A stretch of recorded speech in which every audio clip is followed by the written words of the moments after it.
ಇವತ್ತು ಒಂದು ರಾಜ್ಯ, ಈ ದೇಶ ಇವತ್ತು ತೀವ್ರ ಬರಗಾಲದ ಒಂದು ಛಾಯೆ ನಮ್ಮೆಲ್ಲೂ ಕೂಡ ಬಹಳಷ್ಟು ವಿಪರೀತವಾಗಿ ತುಳಿಸೋದಾಗಿದೆ. ಇವತ್ತು ಇಲ್ಲಿ ಹೊರತಿಯಲ್ಲಿ ಒಂದು ಈಗ ಅನೇಕ ರೈತರು ನಾವು ಭೇಟಿಯಾದಾಗ 100% ಲಾಸು. ತೊಗರಿ ಇರ್ಬೋದು, ಹತ್ತಿ ಇರ್ಬೋದು, ಸೂರ್ಯಪಾನ ಇರ್ಬೋದು, ಉಳ್ಳಾಗಡ್ಡಿ, ಬಲ್ಬೆ ಅಡಿಕೆ ಇಡ್ಸೋದು ಬಲ್ಬೆ ಅಲ್ಲ, ಒಂದು ಏನು ಸಣ್ಣದೊಂದು ಇದ್ರ ಹಸಿರು ಕಾಳು ಕೊಡೋದು ಬಲ್ಬಿಲ್ಲ ಅದಕ್ಕೆ. ಆಮೇಲೆ ಕಬ್ಬು ದುರ್ದೈವಶ ಅದಕ್ಕೆ ಇನ್ಶೂರೆನ್ಸು ಇಲ್ಲ. ಅದು ಕಬ್ಬು ಕನಿಷ್ಠ ಪಕ್ಷ ಒಂದು 4 ರಿಂದ 6 ಇಂಚ್ ಆಗ್ಬೇಕು. ಅದೊಂದು ಮಣಿಕೆ ಮತ್ತು ದಪ್ಪ ಈಗ ಒಂದ್ 2-3 ಇಂಚ್ 3 ಇಂಚ್ ಆಗ್ಬೇಕು. ಅದು ಇಷ್ಟಿಷ್ಟೇ ಆಗಿದಾವು, 1 ಇಂಚ್ 2 ಇಂಚ್. ಬಹಳ ಸಂಕಷ್ಟದಲ್ಲಿ ಇವತ್ತು ರೈತರು. ಸಜ್ಜಿ ತೋರ್ ನೋಡ್ರಿ, ಸಜ್ಜಿ ಏನೇ ಇರ್ಲಿಕ್ಕಂದ್ರೆ ಬೆಳಿಬೇಕಲ್ಲದ ಸಜ್ಜಿನೇ ಬೆಳೆದಿಲ್ಲ. ಅದ್ರ ಉದಾಹರಣೆ ತಕೊಂಡ್ಬಿಡ್ರಿ ನೀವು. ಒಂದೇ ಒಂದು ವಾರ್ತೆ ಹೇಳ್ಬೇಕಂದ್ರೆ ಸಜ್ಜಿನೇ ಬಂದಿರೋ ಉಳಿದ ಬೆಳಿ ಬರೋ ಪ್ರಶ್ನೆ ಬರೋಲ್ಲ.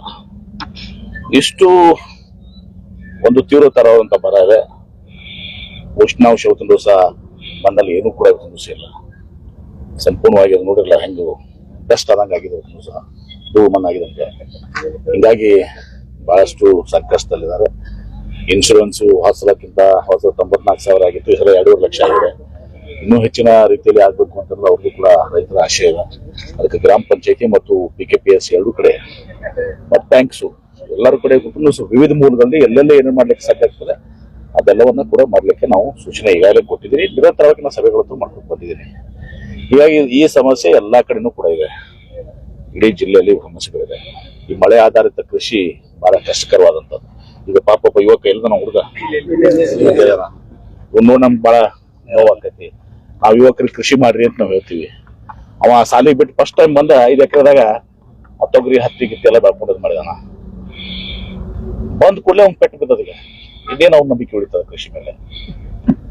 ಇದು ಹೀಗಾಗಿ ನಾವು ಹೆಚ್ಚಾಗಿ ನೀರಾವರಿಗೆ ನಾವು ಒತ್ತಡ ಕೊಡಬೇಕು. ಕೆರೆ ತುಂಬುವುದಕ್ಕೆ, ಅಂತರ್ಜಲಕ್ಕೆ ಹೆಚ್ಚಿಗೆ ಒತ್ತು ಕೊಡ್ಬೋದು. ಹೀಗಾಗಿ ಎಲ್ಲಾ ವಿಚಾರಗಳನ್ನ ಗಮನದಲ್ಲಿಟ್ಟುಕೊಂಡು ಇವತ್ತು ನಾವು ಮುಖ್ಯಮಂತ್ರಿಗಳ ಜೊತೆ ಕ್ಯಾಬಿನೆಟ್ ನಲ್ಲಿ ಇವತ್ತು ಎಲ್ಲಾ ಸಚಿವರು ಸಿಮಿಲರ್ ಸಮಸ್ಯೆ ಇದೆ. ನಿನ್ನೆ ನಾನು ಗುಲ್ಬರ್ಗ ಬಂದಾಗ ಅವರು ಕೂಡ ಅಲ್ಲೇ ಇದ್ದರು, ರಾಜ್ಯನವರು, ಯಾದಗಿರಿ ಎಲ್ಲರೂ ಅದಕ್ಕೆ ಇದೇ ಪರಿಸ್ಥಿತಿ ಎಲ್ಲ ಕಡೆ. ಇದೆಲ್ಲವನ್ನು ಗಮನದಲ್ಲಿಟ್ಕೊಂಡು ಇವತ್ತು ಇಲ್ಲಿ ವಿಜಯಪುರ ಜಿಲ್ಲೆಗೆ ಈಗ ಕೆರೆ ತುಂಬುವ ಯೋಜನೆ ಆಗಿದೆ. ಆದ್ರೂ ಈ ಸಲ ಕೆರೆ ತುಂಬುದ್ರಾಗೂ ಕೂಡ ಬಹಳಷ್ಟು ನೀರು ಇದಾಗಿದೆ. ನಿನ್ನೆ ರಾತ್ರಿ ನಾವು 1 ಗಂಟೆ ತನಕ ಭೇಟಿ ಮಾಡಿದ್ದೀನಿ. ಅದಾಗಿನೂ ಕೂಡ ಹೊಡೆದಾಟ ಇವತ್ತು ಬೆಳಗಿನೂ ಕೂಡ ನೋಡ್ತೀವಿ ಮನೆಯಲ್ಲಿ ಅದನ್ನೇ ಕೂಡ ಇದೆ. ಇನ್ನೂ ಹೆಚ್ಚಿನ ಇದು ಆಗ್ಬೇಕು. ಮತ್ತು 524 ಆದ್ರೆ ಅಟ್ಲೀಸ್ಟ್ ನಮ್ಗೆ 130 TMC ನೀರು ಬರ್ತದ. ಅದಕ್ಕೂ ನಾವು ಹೆಚ್ಚಿನ ಹೊತ್ತನ್ನ ನಾವು ಎಲ್ಲರೂ ಪಕ್ಷಾತೀತವಾಗಿ ಜನಪ್ರತಿನಿಧಿಗಳು ಯಾವುದೇ ಸರ್ಕಾರ ಇರಲಿ ಒಂದು ದಿವಸ ಆ ಒಂದು ಕೆಲಸಗಳು ಮಾಡಬೇಕು. ಇಲ್ಲಿ ನೀರಾವರಿ ಕೆಲಸಗಳು ಕೂಡ ಆಗಬೇಕು. ಇಲ್ಲಿ ಹೊರತೆ ಸಿದ್ದೇಶ್ವರ ಹೇಳಿದ್ದಾರೆ. ಇನ್ನೊಂದು ಕಡೆ ಇವತ್ತು ನಮ್ಮ ಏನೋ ಈ ಭಾಗಕ್ಕೆ ನೀರಿಲ್ಲ, ಅಲ್ಲಿ ನಿಮ್ಮ ಇದಕ್ಕೆ ಕೊರದು ನೀರನ್ನ ಕೊಡಬೇಕು ಅಂತ ಹೇಳಿ ಯಾವ ಪದ ಗಡ್ಡದಲ್ಲ ಕೊಳಗಿ ಅಂತ ಕೇಳಿದಾರೆ. ಇದೆಲ್ಲವೂ ಕೂಡ ವಿಚಾರಗಳಿದಾವೆ. ಇದೆಲ್ಲವನ್ನು ಸರ್ಕಾರದಾಗ ಮುಖ್ಯಮಂತ್ರಿಗಳಿಗೆ, ನೀರಾವರಿ ಸಚಿವರಿಗೆ, ವಿಭಾಗ ಶಾಸಕರು ಅವ್ರಿಗೂ ಗೊತ್ತಿರ್ತದೆಲ್ಲ ವಿಚಾರಗಳು. ಅವೆಲ್ಲ ಕೂಡ್ಕೊಂಡು ಮತ್ತೆ ಇಂಡಿ ತಾಲೂಕಾ ವಿಶೇಷವಾಗಿದ್ದು ಭೀಮಾ ಇದರಲ್ಲಿ ಈ ಸಲ ಕುಡಿಯಾಕ ನೀರಿಗೆ ತೊಂದರೆ ಇಲ್ಲ. Bhima is a deficit river. ಕೃಷ್ಣಾಗತ್ಲೆ ಸಹ ಯಾವಾಗಲೂ ಕೂಡ ಅಲ್ಲ. 3 ವರ್ಷದಾಗ ಒಂದ್ ವರ್ಷ ಇರ್ತದೆ, 2 ವರ್ಷ ನದಿಯಾಗ ನೀರೇ ಇರೋದಲ್ಲ. ಮಹಾರಾಷ್ಟ್ರದಿಂದ ಇವೆಲ್ಲಾನು ಕೂಡ ಅಲ್ಲಿ ಸೀನಾ ಮಾಡ್ಕೊಂಡು ಇದು ಮಾಡ್ಕೊಂಡು ಬಹಳಷ್ಟು ಡೆಫಿಸಿಟ್ ಇದೆ. ಅದಕ್ಕಾಗಿ ಸರ್ಕಾರ ಏನ್ ಮಾಡ್ತು, ಈ ಕೃಷ್ಣಾದಿಂದ ಭೀಮಾ ಕನೆಕ್ಟ್ ಮಾಡ್ಬೇಕು ಅಂತೇಳಿ ನಮ್ ತಿರುಗುಂದಿ ಅಕ್ವಾಡೆಕ್ಟ್ ತಿರುಗುಂದಿಗೆ ಏನಾದ್ರು ಮಾಡಿದ್ರೆ, ಅದಕ್ಕಂದ್ರೆ ಕೃಷ್ಣಾ ಅನ್ನೋದನ್ನ ಈ ಕಡೆ ಭೀಮಾಕ ಸ್ವಲ್ಪ ಮಟ್ಟಿಗೆ ಆದ್ರೂ ಸುತ್ತ ಇದು ಕೊಡ್ಬೇಕು. ಮೂಲತಃ ಭೀಮಾದಿಂದ ಇರ್ತದೆ ಮತ್ತು ರೇವಣ ಸಿದ್ದೇಶ್ವರ ಕೂಡ ನಡೆದಿದೆ. ಎಲ್ಲವೂ ಕೂಡ ಈ ಕೃಷ್ಣಾ ನೀರನ್ನ ಈ ಕಡೆ ಬಳಸ್ಕೊಳ್ಳುವಂತ ಒಂದು ಪ್ರಯತ್ನ ಆಗ್ಬೇಕು ಅಂತ ಹೇಳಿ ಚರ್ಚೆ ನೀರಾವರಿ ಒಂದು ಇದು ಮಾಡಿದ್ವಿ. ಅದನ್ನು ಕೂಡ ಇನ್ನೂ ಸಂಪೂರ್ಣವಾಗಿ ಇದು ಮಾಡಿಲ್ಲ. ಕಟ್ಟಕೊಂಡು ಶಾಸಕರು ಇದು ಮಾಡ್ಕೊತಾ ಇದ್ದಾರೆ. ಅದನ್ನು ಕೂಡ ಆದ್ರೆ ಅದನ್ನು ಕೂಡ ಭಾಗಶಃ ಆಗ್ತದೆ. ಅನೇಕ ಸಲ ನೀರಾಗಿದೆ. ಭೀಮಾ ನದಿ ಮೇಲೆ ಕುಡಿ ನೀರಿನ ಯೋಜನೆಗಳು ಮಾಡಿದ್ರು ಕೂಡ ನೀರಿದ್ದಾಗ ಕುಡಿ ನೀರಿನ ಯೋಜನೆ, ನೀರಿಲ್ಲದಾಗ ಕುಡಿ ಮಲ್ಟಿ ವಿಲೇಜಸ್ ಏನ್ ಮಾಡ್ತಾರೆ ಬೋವಳಿಗಳ ಕುಡಿ ನೀರಿನ ಯೋಜನೆ, ಅದು ಕೂಡ ವಿಫಲ ಆಗಿದಾವೆ. ಇವೆಲ್ಲ ಕೂಡ ನಮ್ ಮುಂದಿದೆ. ಒಟ್ಟಾರೆ ಸರ್ಕಾರ ಈ ಒಂದು ದಿವಸ ಎಲ್ಲರೂ ಕೂಡಿ ನಮ್ಮೆಲ್ಲ ಶಾಸಕರು, ಆ ಭಾಗದ ಶಾಸಕರೆಲ್ಲ ಏನಿದ್ದಾರೆ ಎಲ್ಲರೂ ಕೂಡಿ ಆ ಒಂದು ಇದನ್ನ ಮಾಡಿ ಒಂದು ಮೀಟಿಂಗ್ ಕೂಡ ಮಾಡ್ತಿರೋದು. ಬೆಂಗಳೂರಲ್ಲಿ ಒಂದು ಸೆಷನ್ ನಡೆದಾಗ ಎಲ್ಲ ಶಾಸಕರು, ವಿಜಯಪುರ ಜಿಲ್ಲೆಯ ಶಾಸಕರು ಎಲ್ಲರನ್ನು ಕರೆಸಿ ಮೀಟಿಂಗ್ ಮಾಡಿ ಒಂದು ಪರಿಹಾರ ದೊರಕಿಸ್ಕೊಡ್ಲಿಕ್ಕೆ ಸಾಧ್ಯ ಆಗ್ತದೆ. ರೈತರ ಜೊತೆಗಿದೆ, ರೈತರ ಕಷ್ಟ ಬಹಳ ಸತ್ಯ ಇದೆ. ಉಳ್ಳಾಗಡ್ಡಿ, ಸಾಸಿವೆ ಕಾಳು, ಉಳ್ಳಾಗಡ್ಡಿ ಅಡಿಕೆ ಎಷ್ಟಾಗುತ್ತೆ, ಆಗುತ್ತೆ. ಹೀಗೆ ತೊಗರಿ ಒಣಗೋಗಿದೆ, ಹತ್ತಿ ಒಣಗೋಗಿದೆ, ಸೂರ್ಯಪಾನ ಹೋಗಿದೆ, ಕಬ್ಬು ಹೋಗಿದೆ, ಸಜ್ಜಿನೂ ಹೋಗಿದೆ. ಇದರರ್ಥ ಬಹಳ ಸಂಕಷ್ಟದಲ್ಲಿದ್ದಾರೆ. ಅವ್ರಿಗೆ ಏನೋ ಅಗತ್ಯ ನೆರವನ್ನ ರಾಜ್ಯ ಸರ್ಕಾರ ಮತ್ತು ಅವಶ್ಯಕತೆ ಕೇಂದ್ರ ಸರ್ಕಾರಕ್ಕೂ ಕೂಡ ಅದನ್ನು ಮಾಡಿಕೊಂಡು ಅವ್ರಿಗೆ ನೆರವಿಗೆ ನಮ್ಮ ಸರ್ಕಾರ, ನಮ್ಮ ಮುಖ್ಯಮಂತ್ರಿಗಳು ನಾವೆಲ್ಲರೂ ಬರ್ತೀವಿ.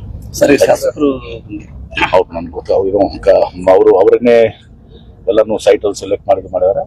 ಇನ್ನು ಕರ್ನಾಟಕದಿಂದ ಅವರು ಬಂದಿಲ್ಲ, ಅವರೇ ಸೈಟ್ ಸೆಲೆಕ್ಟ್ ಮಾಡಿ ಒಂದು ಸಲ ಅರೇಂಜ್ಮೆಂಟ್ಸ್ ಮಾಡ್ಕೊಂಡು ಇದು ಮಾಡಿದ್ದಾರೆ. ಸರ್, ಅಂದಾಜು ಎಷ್ಟಾಗಿದೆ ಸರ್? ಏನು ಈಗ ಹೇಳಕ್ಕಾಗಲ್ಲ. ಇದು we are doing total study. ಸುಮ್ಮನೆ ನಾನು ಹೇಳಿದ್ ಮಾಡಕ್ಕಾಗಲ್ಲ. ಒಂದು ತಿಳ್ಕೊಂಡ್ಬಿಡ್ರಿ, ಆಲ್ಮೋಸ್ಟ್ ಎಲ್ಲಾ ಕಡೆನೂ ಕೂಡ 100% ಲಾಸ್ ಇದೆ. 100% ಲಾಸ್, ಟೋಟಲ್ ಲಾಸ್ ಅಂತಾರೆ ಅದಕ್ಕೆ.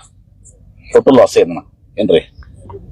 ಎಲ್ಲೋ ಒಂದ್ ಕಡೆ ಬಾಳ, ಎಲ್ಲ ಒಂದ್ ಕಡೆ 10%, 20%, ಕೆಲವು ಕಡೆ ಅದು ಕರೆಕ್ಟ್. 100% ಲಾಸ್ ಹಿಡಿಬೇಕು. ಎಲ್ಲೋ ಒಂದ್ ಕಡೆ ನಾವು ಬಂದು ನೋಡಿದಾಗ ಇವತ್ತಿನ ದಿವಸಕ್ಕೆ ಮತ್ತೆ ಅದು ನಾಳೆ ಅದನ್ನು 100% ಲಾಸ್ ಆಗ್ತದೆ. ಕೆಲವು ಕಡೆ ಲಾಸ್ಟ್ ಟೈಮ್ ನೋಡಿದ್ರಲ್ಲ, ಒಂದು 10-20% ಕೆಲವು ಕಡೆ ಆಗಿದೆ. 10 ಕ್ವಿಂಟಲ್ ಬರೋ ತಿರುಗಿ 1.5 ಕ್ವಿಂಟಲ್ ಬರ್ತಾ ಇದೆ. ಅದು 1.5 ಕ್ವಿಂಟಲ್ ಕಡಿತ ಉಳಿತದೆ ಇಲ್ಲ ಗೊತ್ತಿಲ್ಲಲ್ಲ. ಇದು ಆಲ್ಮೋಸ್ಟ್ ನಿಯರಿಂಗ್ ಟೋಟಲ್ ಲಾಸ್. ಕೆಲವು ಕಡೆ 80%, ಕೆಲವು ಕಡೆ 100%, 90%, 100%. ಈ ರೇಷಿಯೋದಾಗ ಅದು ಮಾಡ್ತೀವಿ. ಸರ್ಕಾರ ನೆರವಿಗೆ ಬರ್ತೀವಿ. ಚಾಮರಾಜನಗರದ ಹಲೂರಿನಲ್ಲಿ 3 ಜನ ಈಗ ಅದೆಲ್ಲ ಮಾತಾಡೋಣ.